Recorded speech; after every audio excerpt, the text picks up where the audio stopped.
Hi hello everyone friends, இன்னைக்கு வந்து பார்த்தீங்கன்னா வெண்டைக்காய் பொரியல் தான் எப்படி செய்கிறது அப்படி இந்த வீடியோவில் பார்க்கலாம். ஃபர்ஸ்ட்டு வெண்டைக்காய் இருக்கு இல்லையா, அதை நல்லா தண்ணியில் போட்டு அலசிட்டு சின்ன சின்னதாக பொடியாக நம்ம நைஃப் வச்சு கட் பண்ணாலும் சரி, இல்லை அருவாமனையில் கட் பண்ணாலும் சரி, இது மாதிரி குட்டி குட்டி பீஸாக கட் பண்ணி வச்சுக்கோங்க. இப்போ வெண்டைக்காய் பொரியல் செய்யணும்னா ஃபர்ஸ்ட்டு என்ன பண்ணணும்னா, கேஸ் ஆன் பண்ணிட்டு ஒரு பாத்திரத்தில் நல்லா வந்து அந்த வெண்டைக்காய் குட்டி குட்டியாக கட் பண்ணி வச்சுருந்தோம் இல்லையா பொரியல் செய்யறதுக்கு, அதை போட்டுட்டு இது மாதிரி வதக்குங்க. கிளீனாக தான் வதக்கணும், நம்ம எண்ணெயில் வதக்கல, தண்ணியில் வதக்கல, கிளீனாக வதக்கணும்.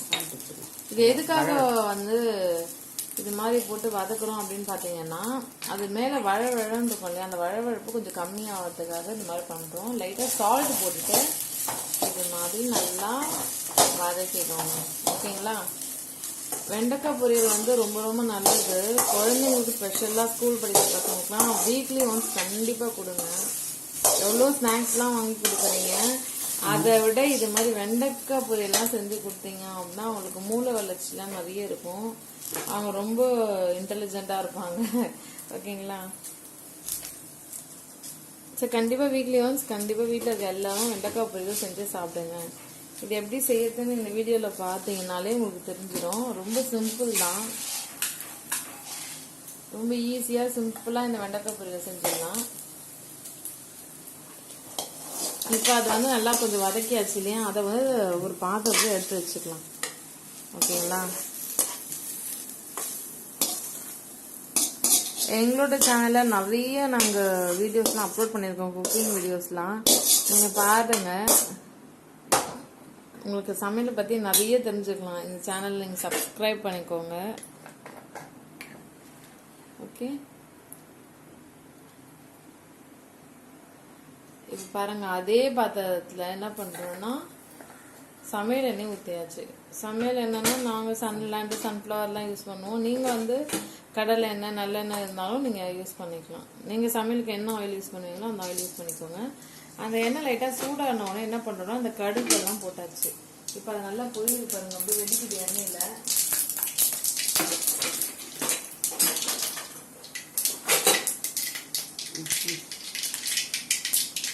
அடுத்தது வந்து பார்த்தீங்கன்னா லைட்டாக வந்து சோம்பு வந்து போட்டுக்கோங்க. அடுத்தது உளுத்தம்பருப்பு. இதெல்லாம் அந்த சூடான எண்ணெயில் வந்து நம்ம போடுறோம். போட்டோன்னே எல்லாமே சேர்ந்து வெடிக்குது, அப்படியே பொரியுது. இப்போ அடுத்தது வந்து பார்த்தீங்கன்னா ஆனியன். நம்ம நறுக்கி வச்ச ஆனியன் இருக்கு இல்லையா, அதை பொடியை நறுக்கி வச்சுருந்தோமே, அதை வந்து நம்ம போடுறோம். போட்டுட்டு இது நல்லா அப்படியே வதக்கி விட்டோம். ஓகேங்களா?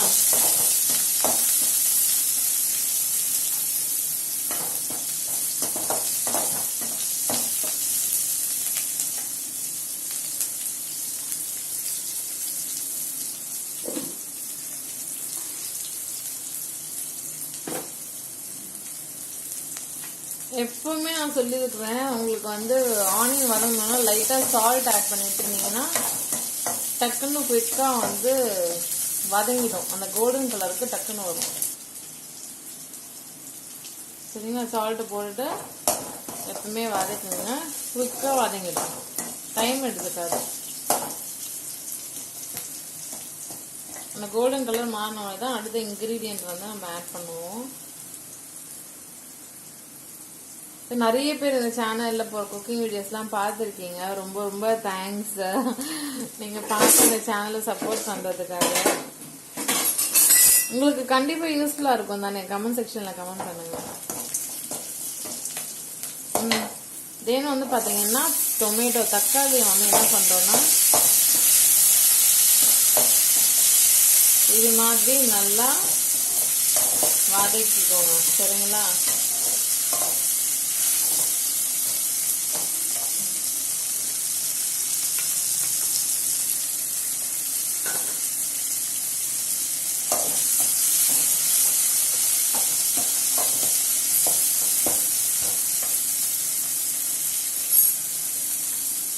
அடுத்தது வந்து பார்த்தீங்கன்னா வெண்டைக்காய். ஓகேங்களா? நம்ம வதக்கி வச்ச வெண்டைக்காய் நார்மலாகவே ஒரு கடாயில் போட்டு வதக்கி வச்சோம் இல்லையா, அந்த வதக்கின வெண்டைக்காவை இப்போ போட்டுட்டு நல்லா இது மாதிரி கிளறி விட்டுக்கணும். நல்லா இது மாதிரி நல்லா கிளறி விட்டுக்கணும். சரிங்களா? மறுபடியும் என்ன பண்ணுறோம், கொஞ்சம் தேவையான அளவு அந்த வெண்டைக்காய் பொரியலுக்கு தேவையான உப்பு போடணும். ஒரு 2 ஸ்பூன் வந்து ஃபுல்லாக போட்டுக்கிட்டிங்கன்னா உங்களுக்கு கரெக்டாக இருக்கும். உப்பு வந்து ஒரு டேஸ்ட் பார்த்துட்டு தேவையான அளவு போட்டுக்கோங்க. போட்டுட்டு இது மாதிரி நல்லா கிளறி விட்டுக்கோங்க. சரிங்களா?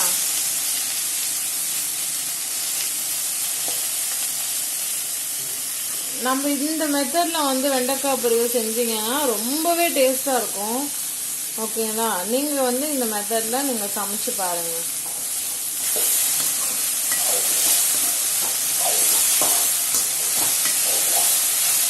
இது மாதிரி டேஸ்ட்டாக சமைச்சு கொடுத்தா யாருமே வேணாமே சொல்ல மாட்டாங்க, டக்குன்னு சாப்பிடுவாங்க. இப்போ வெண்டைக்காய் பொரியல் செய்யறதுக்கு நம்ம பெருசாக வந்து வெளியே போய் கடையில் போய் வாங்க தேவை. வீட்டில் இருக்கக்கூடிய அந்த பொருட்கள் வச்சு நம்ம இந்த வெண்டைக்காய் பொரியல் வந்து செஞ்சிடலாம். வெங்காயம் தக்காளி எல்லா வீட்லேயும் இருக்கும், சமையல் எண்ணெய் இருக்கும், உளுத்தம் பருப்பு கடுகு எல்லாம் இருக்கும், மிளகாய்த்தூள் உப்பும் இருக்கும். கரெக்டுங்களா? அவங்க வீட்டில் இருக்கிற அந்த சில சிம்பிளான இன்க்ரீடியன்ஸ் வச்சு சூப்பராக டேஸ்ட்டாக வெண்டைக்காய் பொரியல் வந்து நீங்கள் தயார் பண்ணிடலாம்.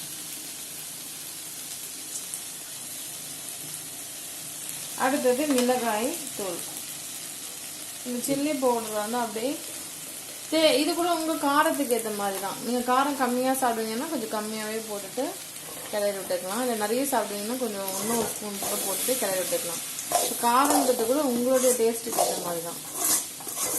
சில பேர் காரம் நிறைய எடுத்துப்பாங்க, காரம் சாரமாக தான் பிடிக்கணுவாங்க. ஸோ அவங்க எப்பவுமே எக்ஸ்ட்ராவாக போட்டுப்பாங்க. இல்லை சில பேர் எனக்கு லைட் காரம் போதுங்க அப்படின்னு அதுக்கேற்ற மாதிரி போட்டுக்கோங்க. போட்டுட்டு நல்லா கிளறி விட்டுக்கோங்க.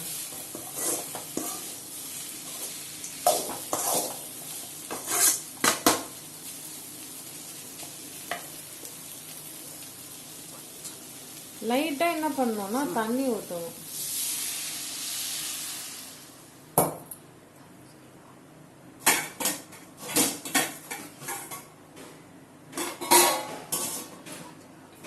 லைட்டாக தண்ணியை ஊற்றிட்டு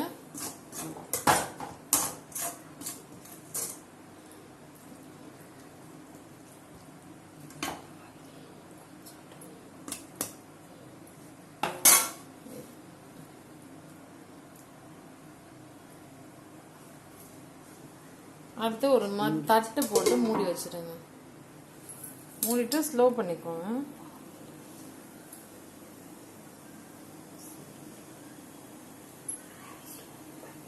இப்போ என்ன ஆகும் அப்படின்னா அது நல்லா வெந்துடும். அந்த காய் இருக்கு இல்லையா, ஸோ அது வந்து அந்த வெண்டைக்காய்ன்றது நல்லா வெந்து உங்களுக்கு நல்லா சூப்பரான சுவையான வெண்டைக்காய் பொரியல் வந்து தயாராகிடும். இது வந்து சாம்பார் சோறுக்கு, இல்லை கிளி போட்ட சாம்பார், இல்லைன்னா வந்து ரசம் சோறு, இப்படி எதுக்கு வேணும்னாலும் இந்த வெண்டைக்காய் பொரியல் வந்து சைட் டிஷ்ஷாக வச்சு தொட்டு சாப்பிட்டா செம்ம டேஸ்ட்டாக இருக்கும். உடம்புக்கும் ரொம்ப நல்லது, அறிவு வளர்ச்சிலாம் வளரும்னு சொல்லுவாங்க. ஸோ குழந்தைங்களுக்கு மஸ்ட்டாக கண்டிப்பாக கொடுங்க. ஓகே, ஸோ பாருங்க. இப்போ அந்த தட்டை ஓப்பன் பண்ணிடுங்க இல்லையா, அந்த தண்ணி சுண்டி வந்துருச்சுனாலே பொரியல் வந்து தயாராகிடுச்சுன்னு அர்த்தம்.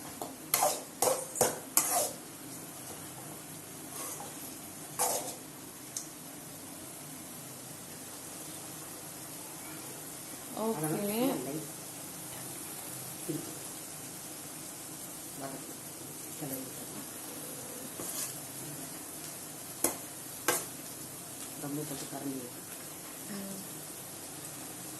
ரொம்ப வந்து கரண்டி போட்டு கிண்டி விட்டுட்டு கூடாது. என்ன ரீசன் பார்த்தீங்கன்னா அது ஒரு மாதிரி கரைஞ்சி போயிடும், குழ குழன்னு ஆகிடும்.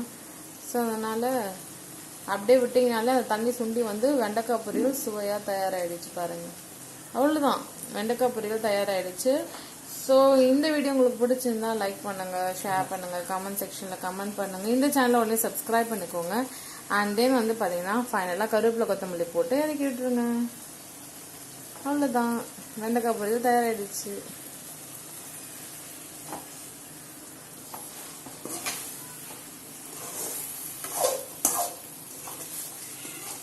எவ்வளோ ஈஸியாக இருக்குது பாருங்கள் வெண்டைக்காய் பொரியல் செய்கிறது. கண்டிப்பாக உங்கள் வீட்டில் சமைச்சு உங்கள் வீட்டில் எல்லாரும் சாப்பிட்டு என்ஜாய் பண்ணுங்க. Bye bye, thank you so much for வாட்சிங் ஃப்ரெண்ட்ஸ். இந்த சேனலை ஃபர்ஸ்ட் டைம் நீங்கள் பார்க்குறீங்க, உடனே நீங்கள் சப்ஸ்கிரைப் பண்ணிக்கோங்க. ஓகேங்களா? அப்போ தான் நாங்கள் போடுற நெக்ஸ்ட் வீடியோஸ் எல்லாம் உங்களுக்கு நோட்டிஃபிகேஷனாக வரும். So bye. டாடா.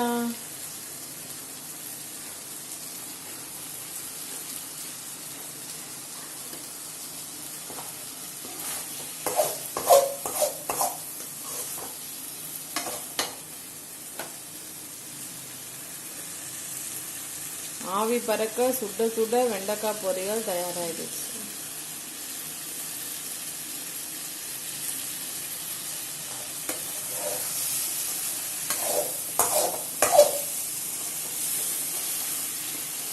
நான் சொன்னேன் இல்லையா, அதில் இருக்க தண்ணி எல்லாம் சுண்டுடுச்சுன்னா வெண்டைக்காய் பொரியல் தயாராகிடுச்சு. அவ்வளோதான் ஃப்ரெண்ட்ஸ், வெண்டைக்காய் பொரியல் தயாராகிடுச்சு பாருங்கள்.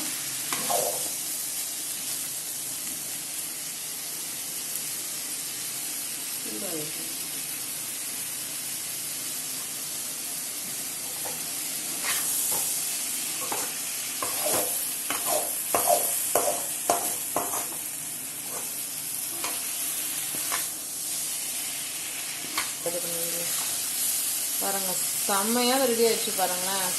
இதை பிடிக்கலன்னு சொல்லவே மாட்டாங்க, எல்லாருக்கும் ரொம்ப ரொம்ப பிடிச்சிருக்குன்னு சொல்லுவாங்க. கண்டிப்பா இதே மாதிரி சமைச்சு பாருங்க. இங்க தமிழ்நாட்டுல சென்னையிலலாம் சவுத் இந்தியன் ஸ்டைல இப்படிதான் சமைப்போம். நீங்க வேற எப்படின்னா உங்களுக்கு ஒரு மெத்தட் இருக்கா வெண்டைக்காய் பொரியல் செய்யறதுக்கு? நீங்க எப்படி சமைப்பீங்க? உங்களுக்கு ஏதாச்சும் ஐடியா இருந்தா கமெண்ட் செக்ஷன்ல கமெண்ட் பண்ணுங்க ஃப்ரெண்ட்ஸ். ஓகேங்களா? இப்போ பாருங்க ஃபைனலாக நம்ம ஸ்டவ்வை ஆஃப் பண்ணிடணும். ஸோ தான் சூப்பரான வெண்டைக்காய் பொரியல் தயாரிடுச்சு. பாய்.